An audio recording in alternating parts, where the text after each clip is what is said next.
പാലക്കാട് മലമ്പുഴയിൽ ജനവാസ മേഖലയിൽ ഇറങ്ങിയ ആനകളെ കാട്ടിലേക്ക് തുരത്തുകയാണ്. വളരെ പ്രയാസപ്പെട്ടാണ് ഈ ആനകളെ കാട് കയറ്റുന്നത്. ജനവാസ മേഖലയിലാണ് കാട്ടാന ഇറങ്ങിയത്. ഗോകുൽ VS നമുക്കൊപ്പം വിവരങ്ങളുമായി ചേരുന്നുണ്ട്. ഗോകുൽ, എങ്ങനെയാണ് ഈ രക്ഷാദൗത്യം? ഇപ്പോൾ ഈ മേഖലയിൽ നിന്ന് ആനയെ തുരത്തി ട്രാക്ക് കടത്തി അപ്പുറത്തെ ഭാഗത്തേക്ക് കാട്ടിലേക്ക് തുരത്തുകയാണ് വേണ്ടത്.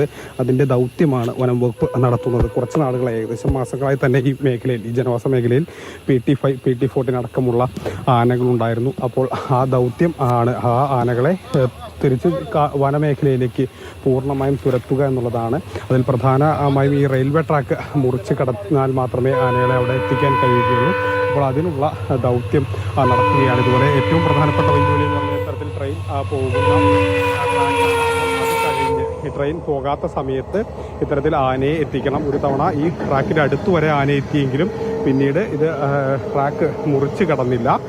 അത് അവിടെ തന്നെ തുടരുകയാണ്, ആ കാട്ടിൽ തന്നെ, വനപ്രദേശത്ത് തന്നെ തുടരുകയാണ്. ഇപ്പോൾ വനംവകുപ്പിൻ്റെ സംഘം അവിടെയുണ്ട്. പടക്കം പൊട്ടിച്ചും മറ്റും ഈ ആനയെ ഓടിക്കുക എന്നുള്ളതാണ് ഇപ്പോൾ ലക്ഷ്യം വയ്ക്കുന്നത്. അങ്ങനെ കൂടുതൽ സുരക്ഷിതമായി, കൂടുതൽ ഉൾക്കാട്ടിലേക്ക് എത്തിക്കുക എന്നുള്ളതാണ് ഇതിൻ്റെ ഭാഗമായാണ് ഇപ്പോൾ ഈ ദൗത്യം നടക്കുന്നത്. ശരി, ഗോകുൽ VS ആണ് വിവരങ്ങൾ നൽകിക്കൊണ്ടിരിക്കുന്നത്. ദൃശ്യങ്ങൾ നമുക്ക് കാണാം.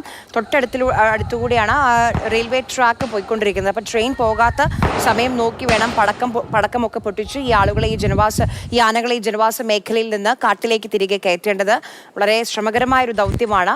നമുക്ക് ആനകളെ കാണാം. ഇന്ന് രാവിലെയാണ് ഈ പാലക്കാട് മലമ്പുഴയിൽ കാട്ടാന ജനവാസ മേഖലയിൽ ഇറങ്ങിയത്. സമീപത്തുള്ള റെയിൽവേ ട്രാക്ക് ഒരു വലിയ ഭീഷണിയാണ്. ട്രെയിൻ പോകാത്ത സമയത്ത് വേണം ഈ കാട് കയറ്റാനുള്ള പരിശ്രമങ്ങൾ വനം വകുപ്പിന് നടത്തേണ്ടത്. ഗോകുൽ, എത്ര ആനകളുണ്ട്? PT5, PT14 എന്നുള്ള രണ്ട് പ്രധാനപ്പെട്ട ആനകളും അതോടൊപ്പം തന്നെ ഈ മേഖലയിൽ ഉള്ള മറ്റ് ആനകളെയും ഇങ്ങോട്ട് എത്തിക്കുക എന്നുള്ളതാണ് ലക്ഷ്യം. പ്രധാനമായും PT5, PT14 എന്നീ ആനകളാണ്. ഇതിലൊരു ആനയാണ് ഇവിടേക്ക് ഈ കാടിൻ്റെ റെയിൽവേ ട്രാക്കിൻ്റെ സമീപം വരെ എത്തി പിന്നീട് തിരികെ പോയത്. ഏകദേശം സാധാരണ ഈ മഴക്കാലമായി കഴിഞ്ഞാൽ ഇത്തരം ആനകൾ കൂടുതൽ ഉൾക്കാട്ടിലേക്ക് പോകും. അങ്ങനെ വലിയ പ്രശ്നമൊന്നും സാധാരണ ഇല്ലാത്തതാണ്. പക്ഷേ ഇപ്പോൾ മഴക്കാലമായിട്ടും ഇത് ഇവിടെ തുടരുന്നു, ഈ പ്രദേശത്ത് തുടരുന്നു എന്നുള്ളതിൻ്റെ ഭാഗമായി തന്നെയാണ് വനം വകുപ്പ് ഇപ്പോൾ ഈ ആനയെ കൂടുതൽ കാട്ടിലേക്ക് എത്തിക്കാനുള്ള ഒരു ശ്രമം വനം വകുപ്പിൻ്റെ ഭാഗത്തു നിന്നും ഉണ്ടാകുന്നത്. അങ്ങനെ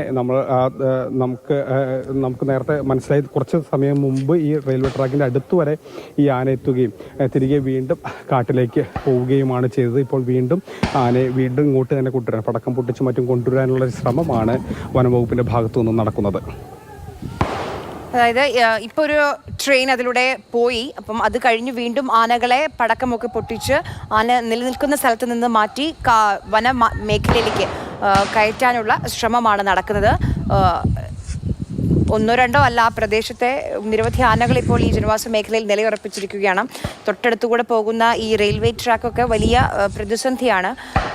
അതുകൊണ്ട് എത്രയും പെട്ടെന്ന് ആനകളെ കാട് കയറ്റാനുള്ള പരിശ്രമത്തിലാണ് വനം വകുപ്പുള്ളത്. ജനവാസ മേഖലയാണ് സമീപം, അതും ഒരു വലിയ ആശങ്കയാണ്. ഇപ്പോൾ നമുക്ക് ദൃശ്യങ്ങൾ കാണാൻ കഴിയുന്നുണ്ട്, ശബ്ദവും കേൾക്കാൻ കഴിയുന്നുണ്ട്.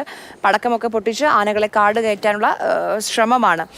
ഗോകുൽ, ഇതിപ്പോൾ എത്ര നേരമായി തുടങ്ങിയിട്ട്? അത് ഇന്ന് രാവിലെ മുതൽ തുടങ്ങിയതാണ്. ഏകദേശം ഒരു 9 മണിക്ക് മുൻപ് തന്നെ തുടങ്ങിയതാണ് ഈ ദൗത്യം, ആനയെ അവിടെ നിന്ന് ഇങ്ങോട്ട് മാറ്റുക എന്നുള്ളത്. ഇതിന് പ്രധാന പ്രശ്നം, ഇപ്പോൾ ആന നിൽക്കുന്ന ഈ പ്രദേശവും വനമേഖല തന്നെയാണ്. പക്ഷേ അത് സുരക്ഷിതമല്ല. കാരണം വളരെ പെട്ടെന്ന് തന്നെ ആ മേഖലയിൽ, ഇപ്പോൾ ഞാൻ ഈ കൈകൊണ്ട് ചൂണ്ടിക്കാണിക്കുന്ന ഈ മേഖലയിലാണെങ്കിൽ അവിടെ നിന്ന് പിന്നീട് വളരെ പെട്ടെന്ന് ആനയ്ക്ക് ആളുകൾ താമസിക്കുന്ന സ്ഥലത്തേക്ക് എത്തിക്കാൻ കഴിയും. അതുകൊണ്ട് തന്നെ അവിടെ ആന തുടരുന്നത് സുരക്ഷിതമല്ല. അതുകൊണ്ട് തന്നെ ആ ആനയെ റെയിൽവേ ട്രാക്ക് മുറിച്ച് കടന്ന്, അതിനപ്പുറമുള്ള റോഡുണ്ട്, ഈ റോഡ് മുറിച്ച് കടന്ന് കൂടുതൽ ഉൾക്കാട്ടിലേക്ക് എത്തിച്ചാൽ മാത്രമേ പിന്നീട് അത് രാത്രിയോ അല്ലെങ്കിൽ മറ്റ് സമയങ്ങളിലൊന്നും തന്നെ ഈ ജനവാസ മേഖലയിൽ എത്താതിരിക്കൂ. അങ്ങനെയാണെങ്കിൽ മാത്രമേ സുരക്ഷിതമായിരിക്കുകയുള്ളൂ. അതുകൊണ്ടാണ് ഇത്തരത്തിൽ ഇപ്പോഴുള്ള മേഖലയും വനമേഖലയോട് ചേർന്ന അല്ലെങ്കിൽ അങ്ങനെയുള്ള പ്രദേശമാണ്. പക്ഷേ അവിടെ ആന നിൽക്കുന്നത്, ഈ പകൽ തമ്പടിക്കുന്നത് സുരക്ഷിതമല്ല. അത് ജനവാസ മേഖലയിലേക്ക് ഇറങ്ങാൻ സാധ്യതയുണ്ട്. അപ്പോൾ അതുകൊണ്ട് തന്നെയാണ് ആ മേഖലയിലുള്ള ആനകളെ കൂടി, ഈ PT14 അതുപോലെ തന്നെ PT7 അടക്കമുള്ള ആനകളെ കൂടി ഇങ്ങോട്ട് ഇതിനുള്ളിലേക്ക് മാറ്റി ഉൾക്കാട്ടിലേക്ക് വീണ്ടും തുരത്താനുള്ളൊരു ശ്രമം നടക്കുന്നത്. ഇപ്പോൾ ആദ്യം ഈ റെയിൽവേ ട്രാക്കിന് സമീപം ഒരു ആന വന്നു, പിന്നീട് അത് തിരിച്ചുപോയി, ഇനി വീണ്ടും അതിനെ ഇവിടേക്ക് എത്തിക്കാൻ, ഈ റെയിൽവേ ട്രാക്ക് മുറിച്ച് കടന്ന് ഉൾക്കാട്ടിലേക്ക് എത്തിക്കാനുള്ള ശ്രമമാണ് നടക്കുന്നത്.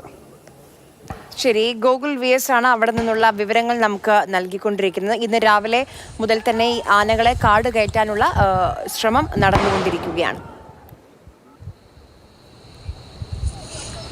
നമുക്ക് ആ ദൃശ്യങ്ങൾ കാണാം. ആന രാവിലെ ജനവാസ മേഖലയിലേക്ക് ഇറങ്ങിയ സമയത്ത് അവിടെയുള്ള ഒരു പ്രദേശവാസി പകർത്തിയ ദൃശ്യമാണ് ഇപ്പോൾ സ്ക്രീനിൽ കാണുന്നത്. എന്തായാലും എത്രയും പെട്ടെന്ന് ആനകളെ തിരികെ കാട് കയറ്റാനുള്ള പരിശ്രമമാണ് വനംവകുപ്പിന്റെ ഭാഗത്ത് നിന്ന് ഉണ്ടായിക്കൊണ്ടിരിക്കുന്നത്. നമുക്ക് ആ ദൃശ്യങ്ങളിൽ തന്നെ കാണാം. തൊട്ടടുത്താണ് റെയിൽവേ ട്രാക്ക് ഉള്ളത്. അല്പസമയം മുൻപ് ഒരു ട്രെയിൻ കടന്നുപോയി. അപ്പം ആ ട്രെയിനിന്റെ സമയമൊക്കെ നോക്കി വേണം ഈ വനംവകുപ്പിന്റെ ഈ ഒരു ദൗത്യം മുന്നോട്ട് കൊണ്ടുപോകാൻ.